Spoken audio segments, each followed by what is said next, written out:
आज बंदी छूटकर घर आ रहा है। करुणा ने एक दिन पहले ही घर लीप पोत रखा था। इन 3 वर्षों में उसने कठिन तपस्या करके जो 10-5 रुपए जमा कर रखे थे, वह सब पति के सत्कार और स्वागत की तैयारी में खर्च कर दिए।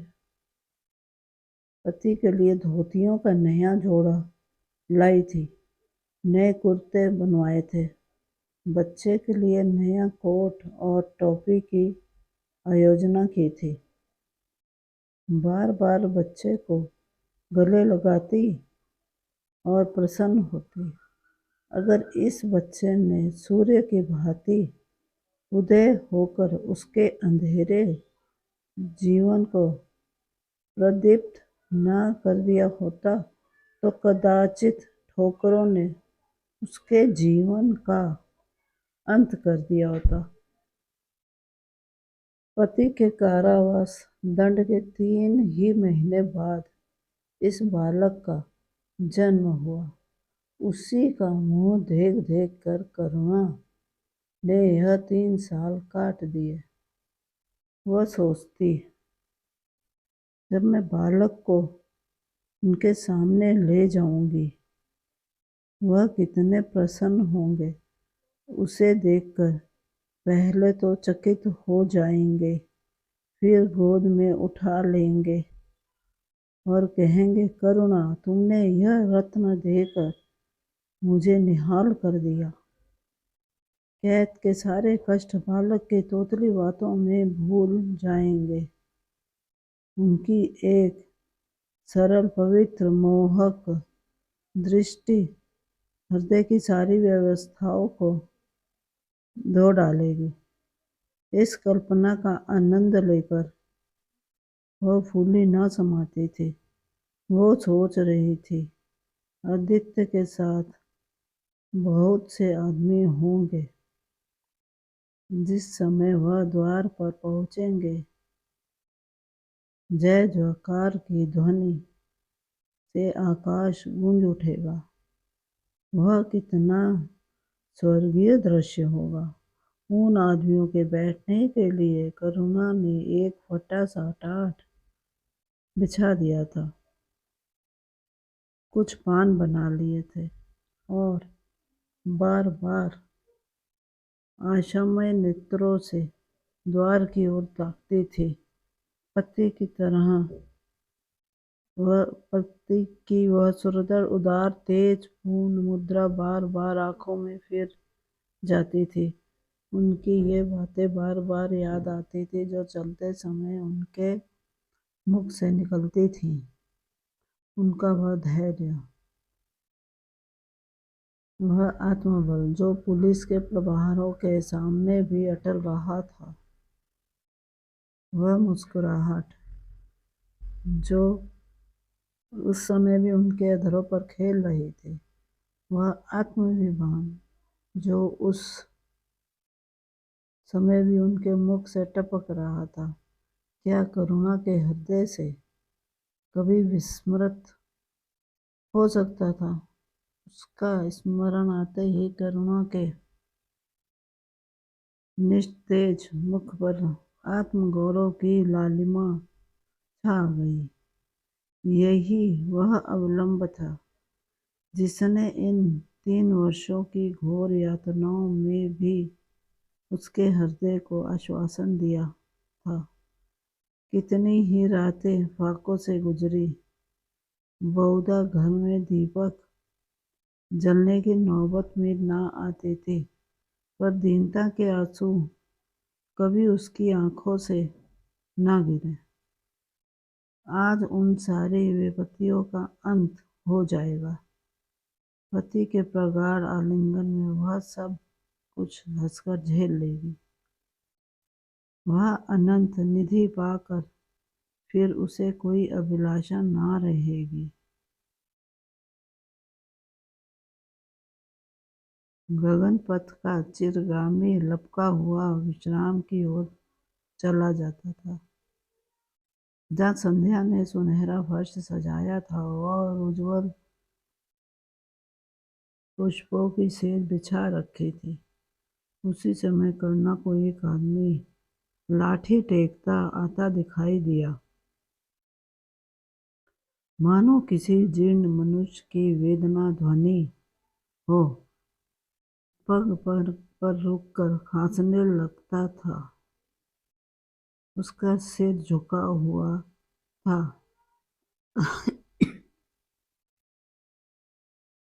करुणा उसका चेहरा न देख सकती थी, लेकिन चाल ढाल से कोई बूढ़ा आदमी मालूम होता था। पर एक क्षण में जब वह समीप आ गया तो करुणा पहचान गई, वह उसका प्यारा पति ही था। किंतु शोक, उसकी सूरत कितनी बदल गई थी। वह जवानी, वह तेज, वह चपलता, वह सुगठन सब प्रस्थान कर चुका था। केवल हड्डियों का एक ढांचा रह गया था। ना कोई संगी, ना साथी, ना यार, ना दोस्त। करुणा उसे पहचानते ही बाहर निकल आई, पर आलिंगन की कामना हृदय में दब कर रह गई। सारे मंसूबे धूल में मिल गए।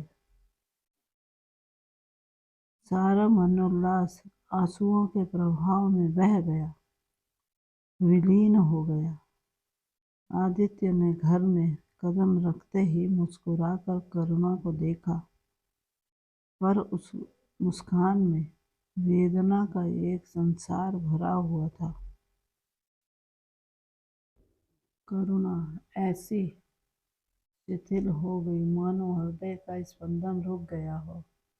वह फटी हुई आंखों से स्वामी की ओर टकटकी बांधे खड़ी थी, मानो उसे अपनी आंखों पर अब भी विश्वास न आता हो। कागज या दुख का एक शब्द भी उसके मुंह से ना निकला। बालक भी गोद में बैठा हुआ सहमी आंखें से इस कंकाल को देख रहा था और माता की गोद में चिपटा जाता था। आखिर उसने कातर स्वर में कहा, यह तुम्हारी क्या दशा है? बिल्कुल पहचाने नहीं जाते। आदित्य ने उसकी चिंता को शांत करने के लिए मुस्कुराने की चेष्टा करके कहा, कुछ नहीं, जरा दुबला हो गया हूँ। तुम्हारे हाथों का भोजन पाकर फिर स्वस्थ हो जाऊंगा। करुणा चीख सूख कर कांटा हो गए। क्या वहाँ भरपेट भोजन नहीं मिलता? तुम कहते थे राजनीतिक आदमियों के साथ बड़ा अच्छा व्यवहार किया जाता है, और वह तुम्हारे साथी क्या हो गए जो तुम्हें आठों पहर घेरे रहते थे और तुम्हारे पसीने की जगह खून बहाने को तैयार रहते थे।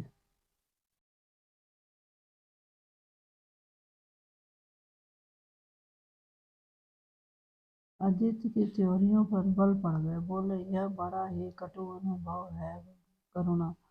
मुझे ना मालूम था कि मेरे कैद होते ही लोग मेरी ओर से यूं आंखें फेर लेंगे, कोई बात भी ना पूछेगा। राष्ट्र के नाम पर मिटने वालों का यही पुरस्कार है, यह मुझे मालूम ना था।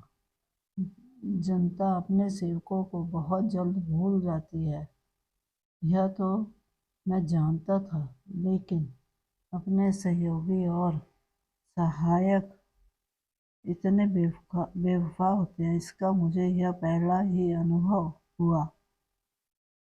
लेकिन मुझे किसी से शिकायत नहीं। सेवा स्वयं अपना पुरस्कार है। मेरी भूल थी कि मैं इसके लिए यश और नाम चाहता था। करुणा, तो क्या वहाँ भोजन भी न मिलता था? आदित्य, यह न पूछो। करुणा, बड़ी करुण कथा है। बस यह गनीमत समझो कि जीता लौट आया। तुम्हारे दर्शन बदे थे। नहीं, कष्ट तो ऐसे ऐसे उठाए कि अब तक मुझे प्रस्थान कर जाना चाहिए था। मैं जरा लेटूंगा, खड़ा नहीं रहा जाता। दिन भर मैं इतनी दूर आया हूँ। करुणा, चलकर कुछ खा लो तो आराम से लेटो। बालक को गोद में उठाकर, बाबूजी हैं बेटा, तुम्हारे बाबूजी, इनकी गोद में जाओ, तुम्हें प्यार करेंगे। आदित्य ने आंसू भरी आंखों से बालक को देखा और उनका एक रोम उनका तिरस्कार करने लगा। अपनी जीर्ण दशा पर उन्होंने कभी इतना दुख न हुआ। ईश्वर की असीम दया से यदि उनकी दशा संभल जाती तो वह फिर कभी राष्ट्रीय आंदोलन के समीप न जाते। इस फूल से बच्चों को यूं संसार में लाकर दरिद्रता की आग में झोंकने का उन्हें क्या अधिकार था? वह अब लक्ष्मी की उपासना करेंगे और अपना क्षुद्र जीवन बच्चे के लालन पालन के लिए अर्पित कर देंगे। उन्हें इस समय ऐसा ज्ञात हुआ कि बालक उन्हें उपेक्षा की दृष्टि से देख रहा है, मानो कह रहा है, मेरे साथ आपने कौन सा कर्तव्य पालन किया? उनकी सारी कामना, सारा प्यार बालक को हृदय से लगा लेने के लिए अधीर उठा था, पर हाथ फैल न सके। हाथों में शक्ति ही न थी। करुणा बालक को लिए हुए उठी और थाली में कुछ भोजन निकाल कर लाई। आदित्य ने क्षुब्धपूर्ण नेत्रों से थाली की ओर देखा, मानो आज बहुत दिनों के बाद कोई खाने की चीज सामने आई है। जानता था कि कई दिनों के उपवास के बाद और आरोग्य की इस गई गुजरी दशा में उसे जबान को काबू में रखना चाहिए, पर सब्र न कर सका। थाली पर टूट पड़ा और देखते देखते थाली साफ कर दी। करुणा सशंक हो गई। उसने दोबारा किसी चीज के लिए न पूछा, थाली उठाकर चली गई। पर उसका दिल कह रहा था, इतना कभी न खाते थे। करुणा बच्चे को कुछ हिला रही थी कि एकाएक कानों में आवाज आई, करुणा। करुणा ने आकर पूछा, क्या तुमने मुझे पुकारा है? आदित्य का चेहरा पीला पड़ गया था और सांस जोर जोर से चल रही थी। हाथों के सहारे वहीं टाट पर लेट गए थे। करुणा उनकी यह हालत देखकर घबरा गई। बोली, जाकर किसी वैद्य को बुला लाऊं।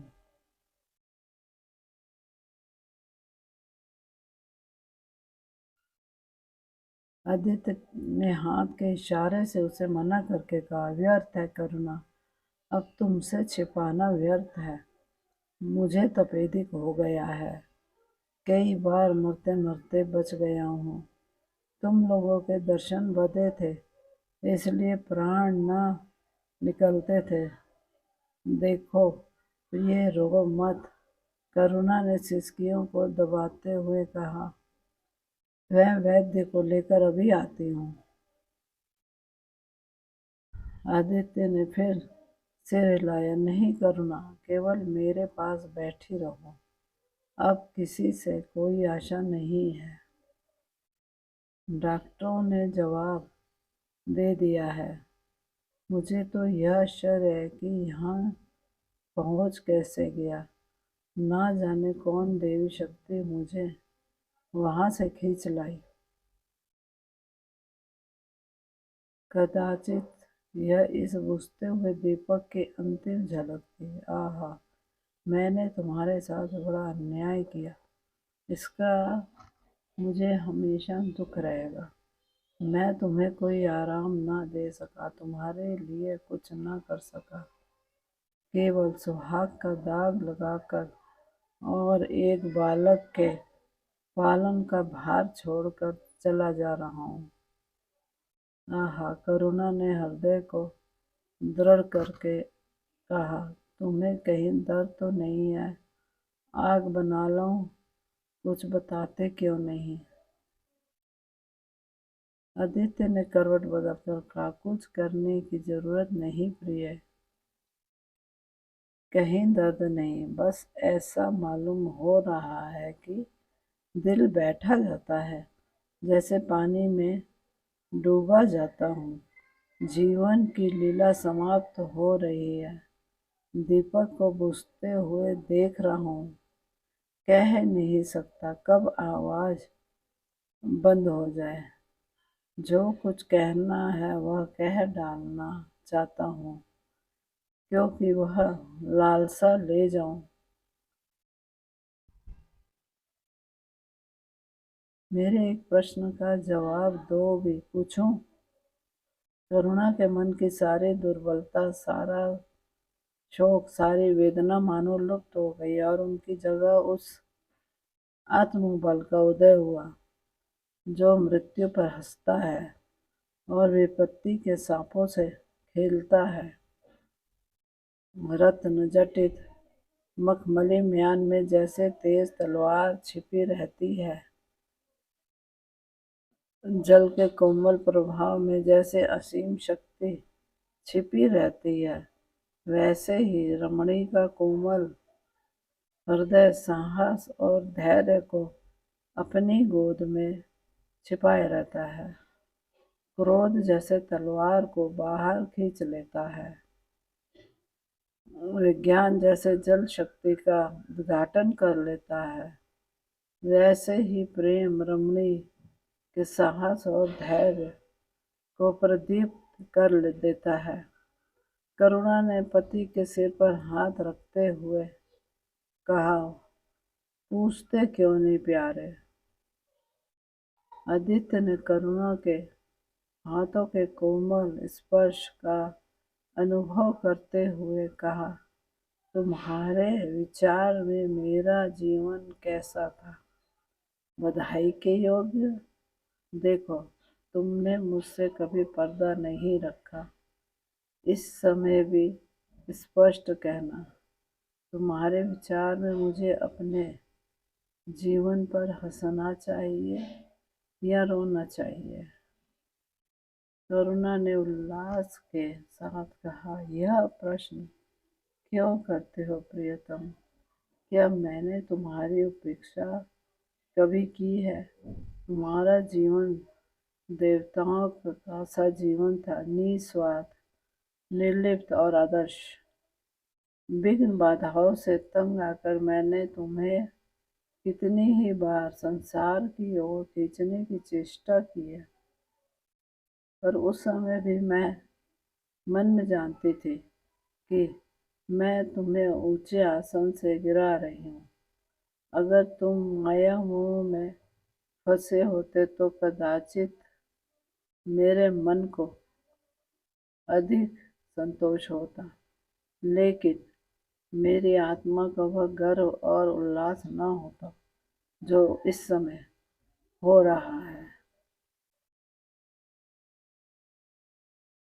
मैं अगर किसी को बड़े से बड़ा आशीर्वाद दे सकती हूँ तो वह यही होगा कि उसका जीवन तुम्हारे जैसा हो। यह कहते कहते करुणा का आभाहीन मुखमंडल ज्योतिर्मय हो गया। मानो उसकी आत्मा दिव्य हो गई हो। आदित्य ने सगर्व नेत्रों से करुणा को देखकर कहा, बस अब मुझे संतोष हो गया। करुणा, इस बच्चे की ओर से मुझे कोई शंका नहीं है। मैं उसे इससे अधिक कुशल हाथों में नहीं छोड़ सकता। मुझे विश्वास है कि जीवन भर यह ऊंचा और पवित्र आदर्श सदैव तुम्हारे सामने रहेगा। अब मैं मरने को तैयार हूँ।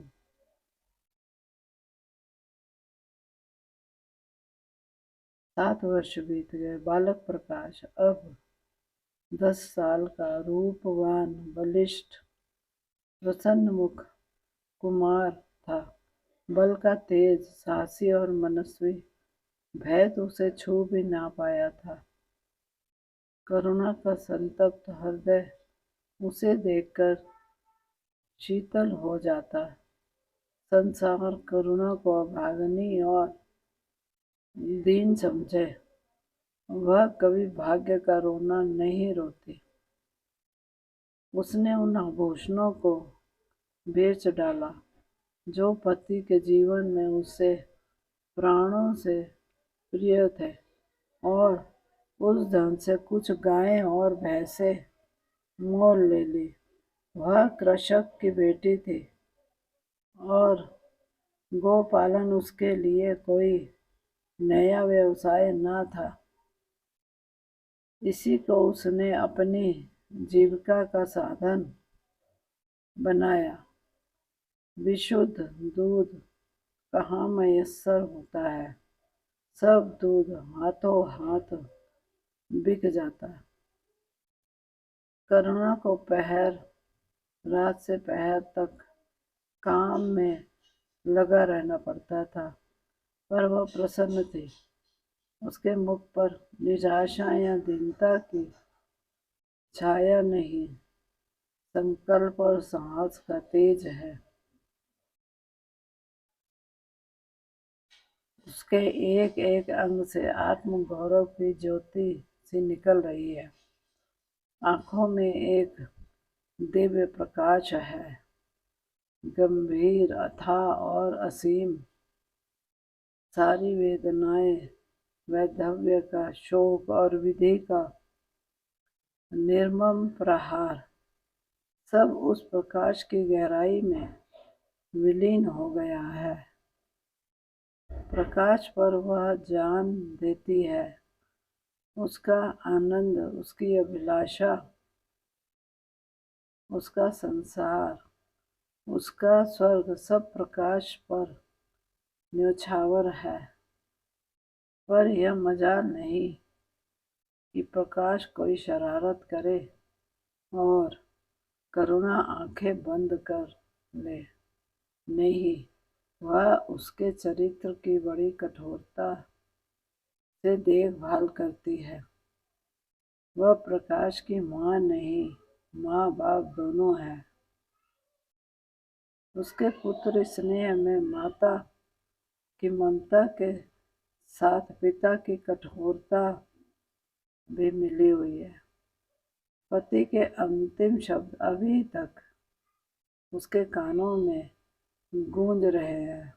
वह आत्मोल्लास जो उनके चेहरे पर झलकने लगा था, वह गर्व में लाली जो उनकी आंखों में छा गई थी, अभी तक उसकी आंखों में फिर रही है। निरंतर पति चिंतन ने आदित्य को उसकी आंखों में प्रत्यक्ष कर दिया है। वह सदैव उनकी उपस्थिति का अनुभव किया करती है। उसे ऐसा जान पड़ता है कि आदित्य की आत्मा सदैव उसकी रक्षा करती रहती है। उसकी यही हार्दिक अभिलाषा है कि प्रकाश जवान होकर पिता का पथगामी हो। संध्या हो गई थी। एक भिखारिन द्वार पर आकर भीख मांगने लगी। करुणा उस समय गौओं को पानी दे रही थी। प्रकाश बाहर खेल रहा था। बालक ही तो ठहरा। शरारत सूझी। घर में गया और कटोरे में थोड़ा सा भूसा लेकर बाहर निकला। भिखारिन ने अपनी झोली फैला दी। प्रकाश ने भूसा उसकी झोली में डाल दिया और जोर जोर से तालियां बजाता हुआ भागा। भिखारिन ने अग्नि में नेत्रों से देखकर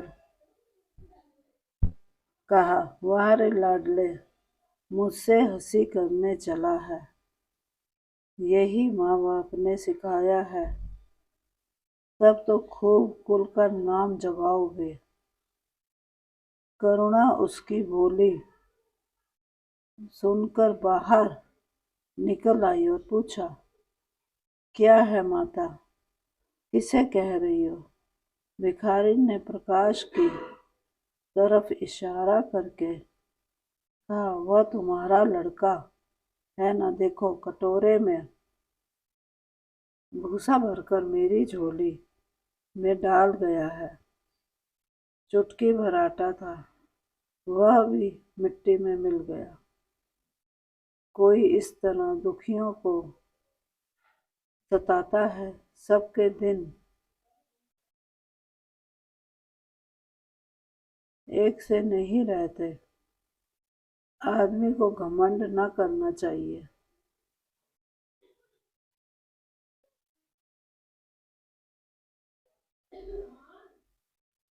करुणा ने कठोर स्वर में पुकारा, प्रकाश। प्रकाश लज्जित ना हुआ, अभिमान से सिर उठाए हुए आया और बोला, वह हमारे घर भीख क्यों मांगने आई है? कुछ काम क्यों नहीं करती? करुणा ने उसे समझाने की चेष्टा करके कहा, शर्म नहीं आती? उल्टे और आंख दिखाते हो। प्रकाश, शर्म क्यों आए? यह क्यों रोज भीख मांगने आती है? हमारे यहाँ क्या कोई चीज मुफ्त आती है? करुणा, तुम्हें कुछ ना देना था तो सीधे से कह देते, जाओ। तुमने यह शरारत क्यों की? प्रकाश, उनकी आदत कैसे छूटती? करुणा ने बिगड़ कर कहा, तुम अब पिटोगे मेरे हाथों। प्रकाश, पिटूंगा क्यों? आप जबरदस्ती पिटेंगी। दूसरों मुल्कों में अगर कोई भीख मांगे तो कैद कर लिया जाए। यह नहीं कि उल्टे भिखमंगों को और शह दी जाए। करुणा, जो अपंग है वह कैसे काम करे? प्रकाश, तो जाकर डूब मरे, जिंदा क्यों रहती है? करुणा निरुत्तर हो गई। बुढ़िया को तो उसने आटा दाल देकर विदा किया, किंतु प्रकाश का कुतर्क उसके हृदय में फोड़े के समान तीसता रहा। उसने यह धृष्टता, यह अविनय कहाँ सीखी? रात को भी उसे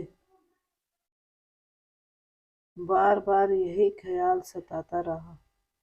आधी रात के समीप एकाएक प्रकाश की नींद टूटी।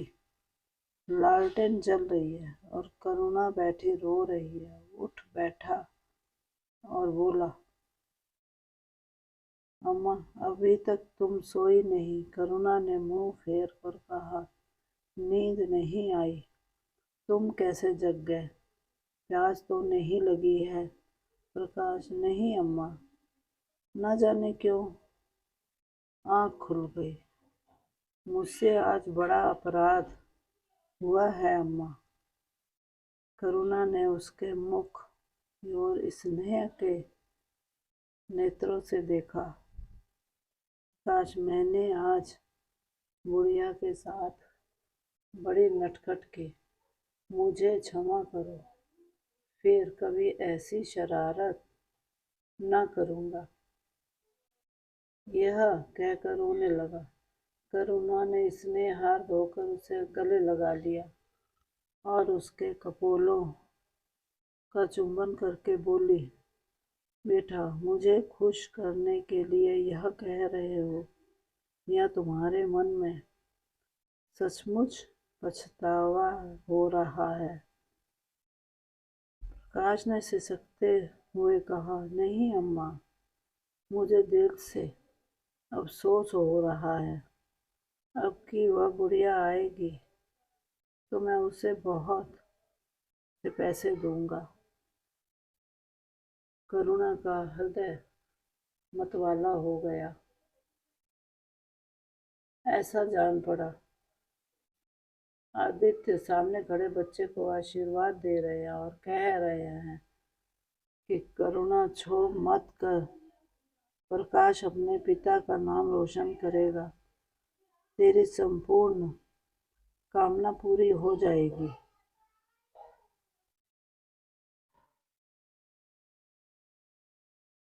लेकिन प्रकाश के कर्म और वचन में मेल न था और दिनों के साथ उसके चरित्र का अंग प्रत्यक्ष होता जाता था।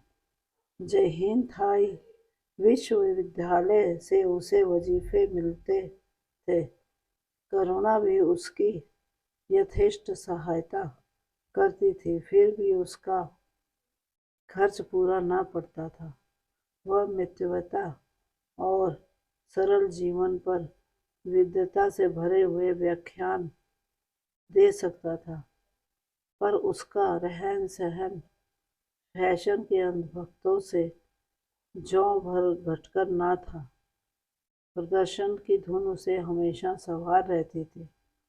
उसके मन और बुद्धि में निरंतर द्वंद्व होता रहता था। मन जाति की ओर था, बुद्धि अपनी ओर। बुद्धि मन को दबाए रहती थी। उसके सामने मन की एक न चलती थी। जाति सेवा ऊसर की खेती है। वहाँ बड़े से बड़ा उपहार जो मिल सकता है वह है गौरव और यश, पर वह भी स्थायी नहीं। इतना अस्थिर कि क्षण में जीवन भर की कमाई पर पानी फिर सकता है। अतः उसका अंतःकरण अनिवार्य वेग के साथ विलासमय जीवन की ओर झुकता था, यहाँ तक कि धीरे धीरे उसे त्याग और विग्रह से घृणा होने लगी। वह दुर्वस्था और दरिद्रता को यह समझता था। उसके हृदय न था, भाव न थे, केवल मस्तिष्क था। मस्तिष्क में दर्द कहाँ, वहाँ तो तर्क है, मंसूबे हैं। सिंध में बाढ़ आई, हजारों आदमी तबाह हो गए। विद्यालय ने वहाँ एक सेवा समिति भेजी। प्रकाश के मन में द्वंद्व होने लगा, जाऊं या ना जाऊं। इतने दिनों अगर वह परीक्षा की तैयारी करे तो प्रथम श्रेणी में पास हो। चलते समय उसने बीमारी का बहाना कर दिया। करुणा ने लिखा, तुम सिंध ना गए, इसका मुझे दुख है। तुम बीमार रहते हुए भी वहां जा सकते थे। समिति में चिकित्सक भी तो थे। प्रकाश ने पत्र का उत्तर न दिया। उड़ीसा में अकाल पड़ा। प्रजा मक्खियों की तरह मरने लगी। कांग्रेस ने पीड़ितों के लिए एक मिशन तैयार किया। उन्हीं दिनों विद्यालयों ने इतिहास के छात्रों को ऐतिहासिक खोज के लिए लंका भेजने का निश्चय किया। करुणा ने प्रकाश को लिखा, तुम उड़ीसा जाओ। किंतु प्रकाश लंका जाने को लालायित था। वह कई दिन इसी दुविधा में रहा। अंत में सिलोन ने उड़ीसा पर विजय पाई। करुणा ने अब की उसे कुछ ना कहा, चुपचाप रोती रही। सिलोन से लौटकर प्रकाश छुट्टियों में घर गया। करुणा उससे खिंची खिंची रही। प्रकाश मन में लज्जित हुआ और संकल्प किया कि अब की कोई अवसर आया तो अम्मा को अवश्य प्रसन्न करूंगा। यह निश्चय करके वह विद्यालय लौटा, लेकिन यहाँ आते ही फिर परीक्षा की फिक्र सवार हो गई। यहाँ तक कि परीक्षा के दिन आ गए, मगर इम्तिहान से फुर्सत पाकर भी प्रकाश घर न गया। विद्यालय के एक अध्यापक कश्मीर सैर करने जा रहे थे। प्रकाश उन्हीं के साथ कश्मीर चल खड़ा हुआ। जब परीक्षा फल निकला और प्रकाश प्रथम आया, तब उसे घर की याद आई। उसने तुरंत करुणा को पत्र लिखा और अपने आने की सूचना दी। माता को प्रसन्न करने के लिए उसने 2-4 शब्द जाति सेवा के विषय में भी लिखे। अब मैं आपकी आज्ञा का पालन करने को तैयार हूँ। मैंने शिक्षा संबंधी कार्य करने का निश्चय किया है। इसी विचार से मैंने यह विशिष्ट स्थान प्राप्त किया है। हमारे नेता भी तो विद्यालयों के आचार्यों ही का सम्मान करते थे। वो अभी तक इन उपाधियों के मोह से वे मुक्त नहीं हुए हैं। हमारे नेता भी योग्यता, सदुत्साह, लगन का उतना सम्मान नहीं करते जितना उपाधियों का। अब मेरी इज्जत करेंगे और जिम्मेदारी को काम सौंपेंगे जो पहले मांगे भी ना मिलता। करुणा की आस फिर बंधी।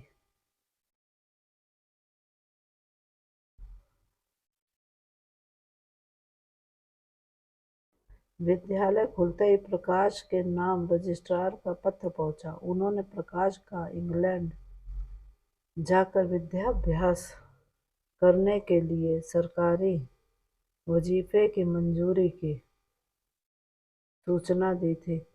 प्रकाश अब हाथ में लिए हर्ष के उत्साह उन्माद में जाकर माँ से बोला, अम्मा, मुझे इंग्लैंड जाकर पढ़ने के लिए सरकारी वजीफा मिल गया।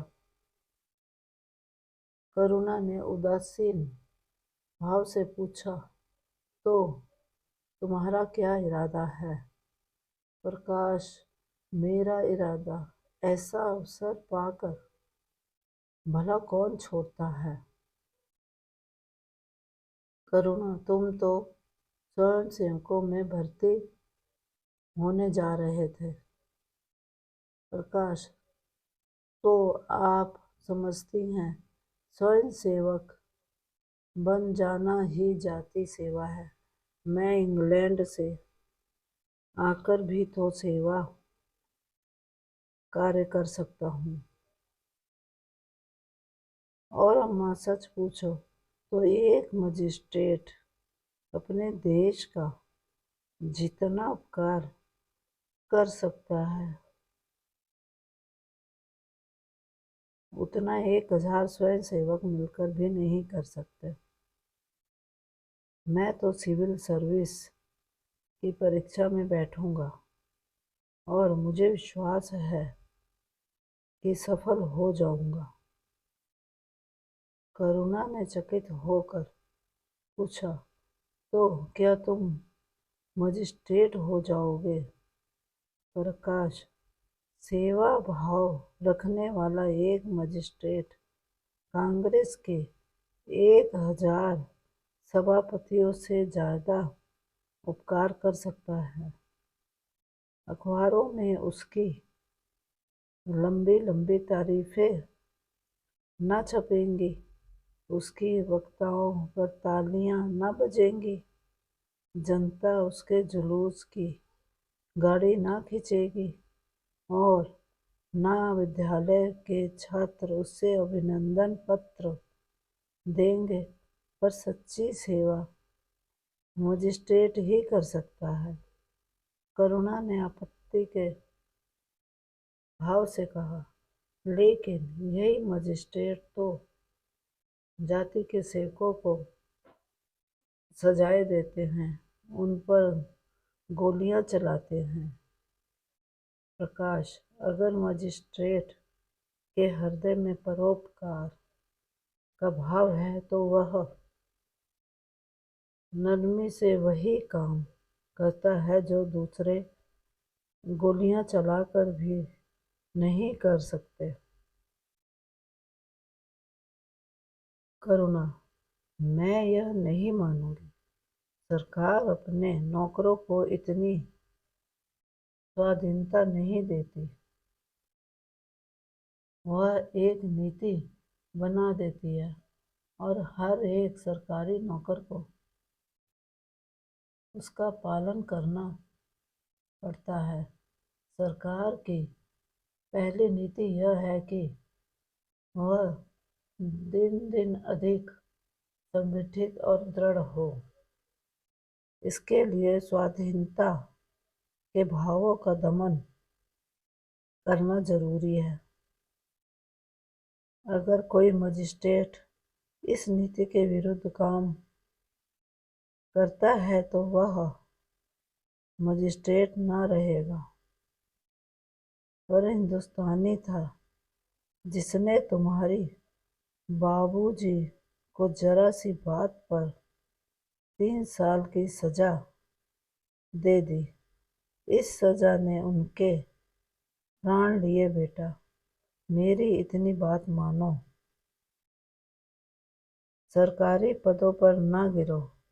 मुझे यह मंजूर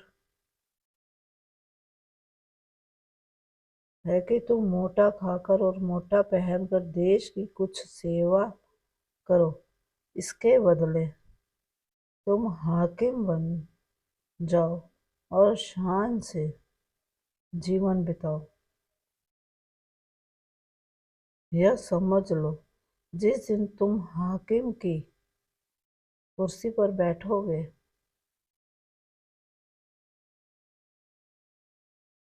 उस दिन से तुम्हारा दिमाग हाकिमों का सा हो जाएगा।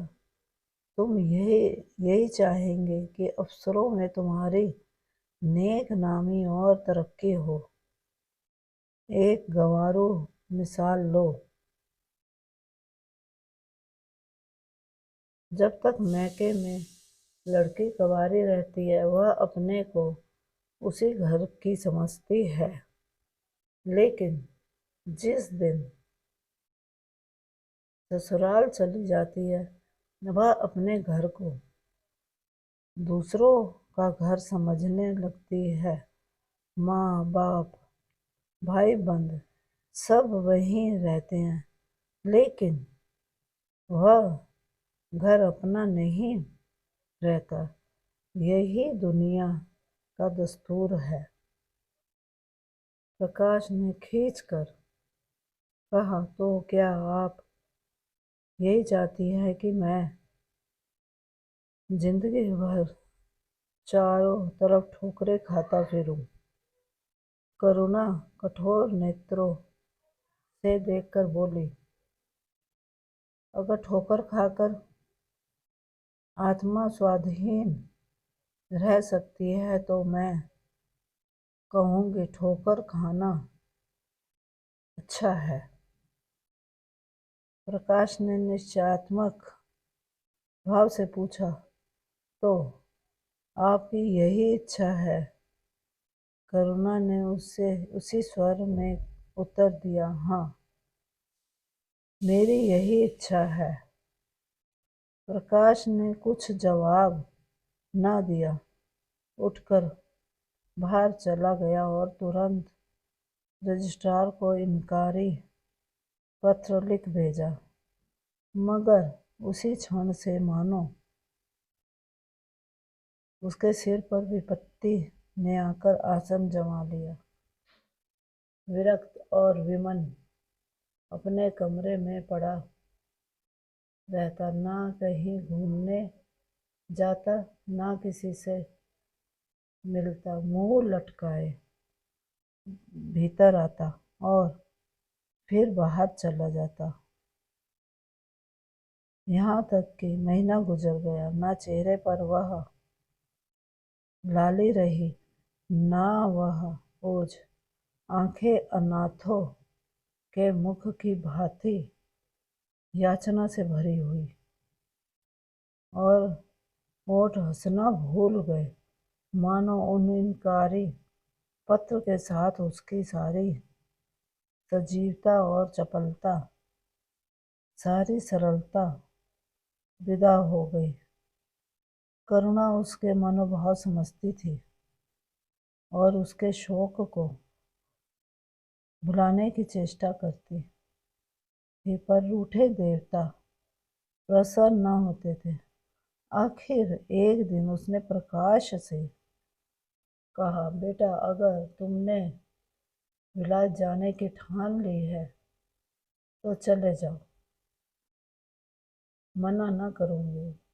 मुझे खेद है कि मैंने तुम्हें रोका। अगर मैं जानती कि तुम्हें इतना आघात पहुंचेगा तो कभी न रोकती। मैंने तो केवल इस विचार से रोका था कि तुम्हें जाति सेवा में मग्न देखकर तुम्हारे बाबूजी की आत्मा प्रसन्न होगी। उन्होंने चलते समय यही वसीयत की थी।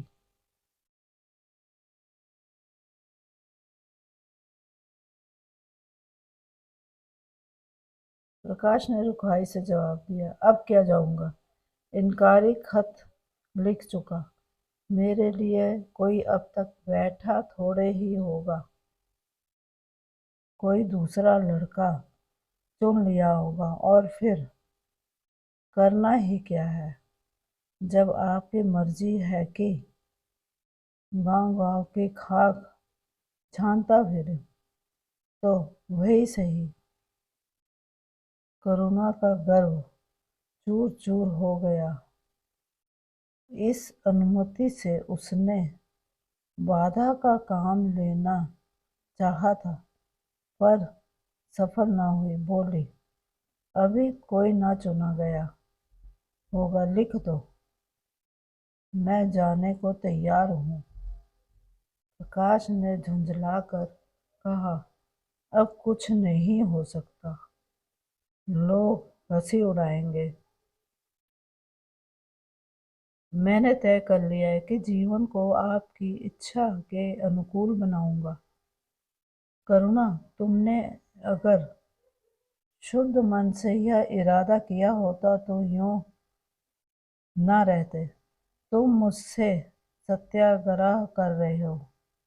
अगर मन को दबाकर मुझे अपनी राह का कांटा समझकर तुमने मेरी इच्छा पूरी भी की तो क्या? मैं तो जब जानती कि तुम्हारे मन में आप सेवा का भाव उत्पन्न होता, तुम आप ही रजिस्ट्रार साहब का पत्र लिख दो। प्रकाश, अब मैं नहीं लिख सकता। तो इसी शोक में तने बैठे रहोगे। लाचारी है। करुणा ने और कुछ ना कहा। जरा देर में प्रकाश ने देखा कि वह कहीं जा रही है, मगर वह कुछ बोला नहीं। करुणा के लिए बाहर आना जाना कोई असाधारण बात न थी, लेकिन जब संध्या हो गई और करुणा न आई तो प्रकाश को चिंता होने लगी। अम्मा कहाँ गई? यह प्रश्न उसके मन में उठने लगा। प्रकाश सारी रात द्वार पर बैठा रहा। भांति भांति की शंकाएं मन में उठने लगी। उसे अब याद आया, चलते समय करुणा कितनी उदास थी, उसकी आंखें कितनी लाल थी। यह बातें प्रकाश को उस समय क्यों ना नजर आईं। वह क्यों स्वार्थ में अंधा जो हो गया था। हाँ, अब प्रकाश को याद आया, माता ने साफ सुथरे कपड़े पहने थे, उनके हाथ में छतरी भी थी। तो क्या वो कहीं बहुत दूर गई हैं? किससे पूछे? अनिष्ट के भय से प्रकाश रोने लगा। श्रावण की अंधेरी भयानक रात थी। आकाश में श्याम मेघमालाएं भीषण स्वप्न की भांति छाई हुई थी। प्रकाश रह रहकर आकाश की ओर देखता था, मानो करुणा उन्हीं मेघमालाओं में छिपी बैठी है। उसने निश्चय किया, सवेरा होते ही माँ को खोजने चलूंगा, और अगर किसी ने द्वार खटखटाया। प्रकाश ने दौड़कर खोला तो देखा करुणा खड़ी है। उसका मुखमंडल इतना खोया हुआ, इतना करुण था, जैसे आज ही उसका सुहाग उठ गया है, जैसे संसार में अब उसके लिए कुछ नहीं रहा, जैसे वह नदी के किनारे खड़ी अपनी लदी हुई नाव को डूबते देख रही है और कुछ कर नहीं सकती। प्रकाश ने अधीर होकर पूछा, अम्मा कहाँ चली गई थी? बहुत देर लगाई। करुणा ने भूमि की ओर ताकते हुए जवाब दिया, एक काम से गई थी, देर हो गई। यह कहते हुए उसने प्रकाश के सामने एक बंद लिफाफा फेंक दिया। प्रकाश ने उत्सुक होकर लिफाफा उठा लिया। ऊपर ही विद्यालय की मुहर थी। तुरंत ही लिफाफा खोलकर पढ़ा। हल्की सी लालिमा चेहरे पर दौड़ गई। पूछा, यह तुम्हें कहाँ मिल गया अम्मा? करुणा, तुम्हारे रजिस्ट्रार के पास से लाई हूँ। क्या तुम वहाँ चली गई थी अम्मा? और क्या करती? कल तो गाड़ी का समय ना था, मोटर ले ली थी।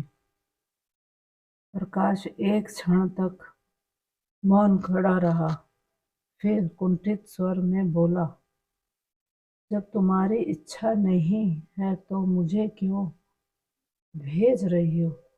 करुणा ने विरक्त भाव से कहा, इसलिए कि तुम्हारी जाने की इच्छा है।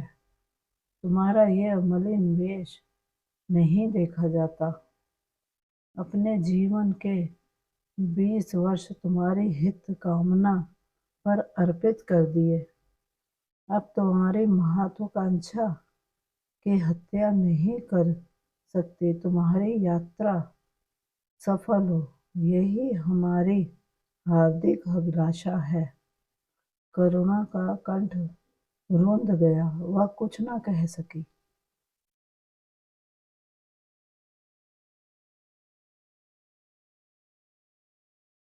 प्रकाश उसी दिन से यात्रा की तैयारी करने लगा। करुणा के पास जो कुछ था वह सब खर्च हो गया। कुछ ऋण भी लेना पड़ा।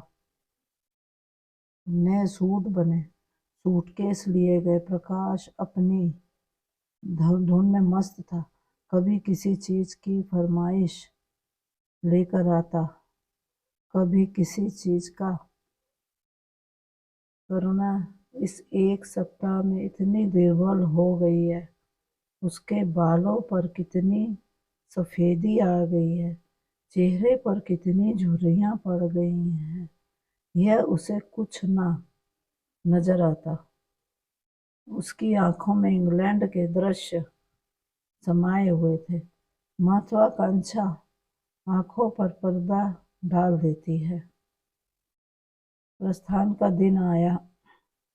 आज कई दिनों के बाद धूप निकली थी। करुणा स्वामी के पुराने कपड़ों को बाहर निकाल रही थी। उनकी गाड़ी की चादरें, खद्दर के कुर्ते पजामे और लिहाफ अभी तक संदूक में संचित थे। प्रतिवर्ष वे धूप में सुखाए जाते और झाड़ पोंछ कर रख दिए जाते थे। करुणा ने आज फिर कपड़ों को निकाला, मगर सुखा कर रखने के लिए नहीं, गरीबों में बांट देने के लिए। वह आज पति से नाराज है। वह लुटिया डोर और घड़ी जो आदित्य की चिरसंगिनी थी और जिनकी 20 वर्ष से करुणा ने उपासना की थी, आज निकालकर आंगन में फेंक दी गई। वह झोली जो बरसों आदित्य के कंधों पर आरूढ़ रह चुकी थी, आप कूड़े में डाल दी गई। वह चित्र जिसके सामने 20 वर्ष से करुणा सिर झुकाती थी, आज वही निर्दयता से भूमि पर डाल दिया गया। पति का कोई स्मृति चिन्ह वह अब अपने घर में नहीं रखना चाहती। उसका अंतःकरण शोक और निराशा से विदीर्ण हो गया है और पति के सिवा वह किस पर क्रोध उतारे? कौन उसका अपना है? वह किससे अपनी व्यथा कहे, किसे अपनी छाती चीर कर दिखाए? वह होते तो क्या आप प्रकाश दास्ता की जंजीर गले में डालकर फूला न समाता? उसे कौन समझाए कि आदित्य भी इस अवसर पर पछताने के सिवा और कुछ न कर सकते। प्रकाश के मित्रों ने आज उसे विदाई का भोज दिया था। वहां से वह संध्या समय कई मित्रों के साथ मोटर पर लौटा। सफर का सामान मोटर पर रख दिया गया। तब वह अंदर आकर माँ से बोला, अम्मा, जाता हूँ। बम्बई पहुंचकर पत्र लिखूंगा। तुम्हें मेरी कसम, रोना मत और मेरे खतों का जवाब बराबर देना। जैसे किसी लाश को बाहर निकालते समय संबंधियों का धैर्य छूट जाता है, रुके हुए आंसू निकल पड़ते हैं और शोक की तरंगे उठने लगती हैं, वही दशा करुणा की हुई। कलेजे में एक हाहाकार हुआ जिसने उसकी दुर्बल आत्मा के एक एक अणु को कपा दिया। मालूम हुआ पांव पानी में फिसल गया है और वह लहरों में बही जा रही है। उसके मुख से शोक या आशीर्वाद का एक शब्द भी ना निकला। प्रकाश ने उसके चरण छुए, अश्रु जल से माता के चरणों को पखारा और फिर बाहर चला गया। करुणा पाषाण मूर्ति की भांति खड़ी रही। सहसा ग्वाले ने आकर कहा, बहू जी, भैया चले गए, बहुत रोते थे। तभी करुणा की समाधि टूटी। देखा सामने कोई नहीं है। घर में मृत्यु का सा सन्नाटा छाया हुआ है और मानो हृदय की गति बंद हो गई है। सहसा करुणा की दृष्टि ऊपर उठ गई। उसने देखा कि आदित्य अपनी गोद में प्रकाश की निर्जीव देह लिए खड़े हो रहे हैं। करुणा पछाड़ खाकर गिर पड़ी।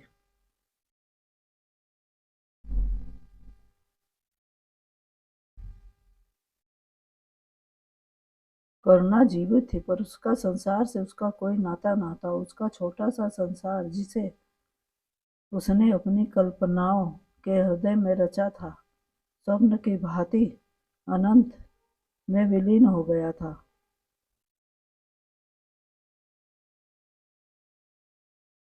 जिस प्रकार को सामने देखकर वह जीवन की अंधेरी रात में भी हृदय में आशाओं की संपत्ति लिए जी रही थी, वह बुझ गया और संपत्ति लुट गई। अब ना कोई आश्रय था और ना उसकी जरूरत।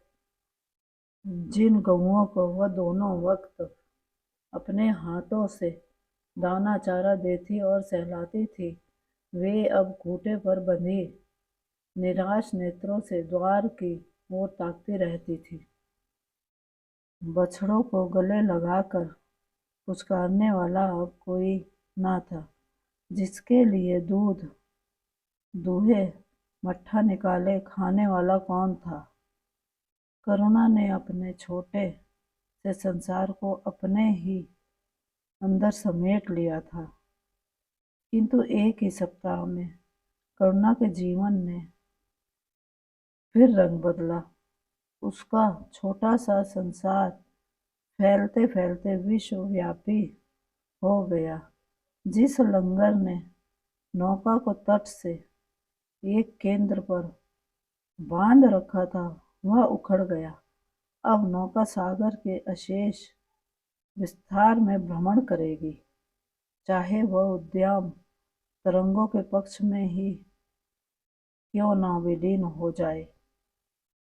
करुणा द्वार पर आ बैठती और मोहल्ले भर के लड़कों को जमा करके दूध पिलाती, दोपहर तक मक्खन निकालती और वह मक्खन मोहल्लों के लड़के खाते। फिर भांति भांति के पकवान बनाती और कुत्तों को खिलाती। अब यही उसका नित्य का नियम हो गया। चिड़िया, कुत्ते, बिल्लियाँ, चींटियाँ सब अपने हो गए। प्रेम का वह द्वार अब किसी के लिए बंद न था। उस अंगुल भर जगह में जो प्रकाश के लिए भी काफी न थी, अब समस्त संसार समा गया था। एक दिन प्रकाश का पत्र आया। करुणा ने उसे उठाकर फेंक दिया, फिर थोड़ी देर के बाद उसे उठाकर फाड़ डाला और चिड़ियों को दाना चुगाने लगी। मगर जब निशा योगिनी ने अपनी धूनी जलाई और वेदनाएं उसे वरदान मांगने के लिए विकल होकर चली, तो करुणा की मनोवेदना भी सजग हो उठी। प्रकाश का पत्र पढ़ने के लिए उसका मन व्याकुल हो उठा। उसने सोचा, प्रकाश मेरा कौन है, मेरा उससे क्या प्रयोजन। हाँ, प्रकाश मेरा कौन है, हाँ, प्रकाश मेरा कौन है। हृदय ने उत्तर दिया, प्रकाश तेरा सर्वस्व है। वह तेरे उस अमर प्रेम की निशानी है जिसे तू सदैव के लिए वंचित हो गई। वह तेरे प्राण है, तेरे जीवन दीपक का प्रकाश, तेरी वंचित कामनाओं का माधुर्य, तेरे अश्रु जल में विहार करने वाला हंस। करुणा उस पत्र के टुकड़ों को जमा करने लगी, माना उसके प्राण बिखर गए हों। एक एक टुकड़ा उसने अपने खोए हुए प्रेम का एक पद चिन्ह सा मालूम होता था। जब सारे पुर्जे जमा हो गए तो करुणा दीपक के सामने बैठकर उसे जोड़ने लगी, जैसे कोई वियोगी हृदय प्रेम के टूटे हुए तारों को जोड़ रहा हो। हाय रे ममता, वह अभागिन सारी रात उन पुर्जों को जोड़ने में लगी रही। पत्र दोनों ओर लिखा था, इसलिए पुर्जों को ठीक स्थान पर रखना और भी कठिन था। कोई शब्द, कोई वाक्य बीच में गायब हो जाता। उस एक टुकड़े को वह फिर खोजने लगती। सारी रात बीत गई, पर पत्र अभी तक अपूर्ण था। दिन चढ़ आया। मोहल्ले के लौंडे मक्खन और दूध की चाह में एकत्र हो गए। कुत्ते और बिल्लियों का आगमन हुआ। चिड़ियां आकर आंगन में फुदकने लगी। कोई ओखली पर बैठी, कोई तुलसी के चौतरे पर करुणा को सिर उठाने तक की फुर्सत नहीं। दोपहर हुआ। करुणा ने सिर न उठाया। न भूख थी, न प्यास। फिर संध्या हो गई, पर वह पत्र अभी तक अधूरा था। पत्र का आशय समझ में आ रहा था। प्रकाश का जहाज कहीं से कहीं जा रहा है। उसके हृदय में कुछ उठा हुआ है। क्या उठा हुआ है, यह करुणा न सोच सकी। करुणा पुत्र की लेखनी से निकले हुए एक एक शब्द को पढ़ना और उसे हृदय पर अंकित कर लेना चाहती थी। इस भांति 3 दिन गुजर गए। संध्या हो गई थी। 3 दिन की जागी आंखें जरा झपक गई। करुणा ने देखा, एक लंबा चौड़ा कमरा है। उसमें मेजें और कुर्सियां लगी हुई हैं। बीच में ऊंचे मंच पर कोई आदमी बैठा हुआ है। करुणा ने ध्यान से देखा। प्रकाश था। एक क्षण में एक कैदी उसके सामने लाया गया। उसके हाथ पांव में जंजीर थी, कमर झुकी हुई थी। यह आदित्य थे। करुणा की आंखें खुल गई, आंसू बहने लगे। उसने पत्र के टुकड़ों को फिर समेट लिया और उसे जलाकर राख कर डाला। राख की एक चुटकी के सिवा वहां कुछ न रहा जो उसके हृदय में विदीर्ण किए डालती थी। इसी एक चुटकी राख में उसका गुड़ियों वाला बचपन, उसका संतप्त यौवन और उसका तृष्णामय वैधव्य सब समा गया। प्रातःकाल लोगों ने देखा, पक्षी पिंजड़े में उड़ चुका था। आदित्य का चित्र अभी भी उसके शून्य हृदय से चिपटा हुआ था। भग्न हृदय पति की स्नेह स्मृति में विश्राम कर रहा था और प्रकाश का जहाज यूरोप चला जा रहा था।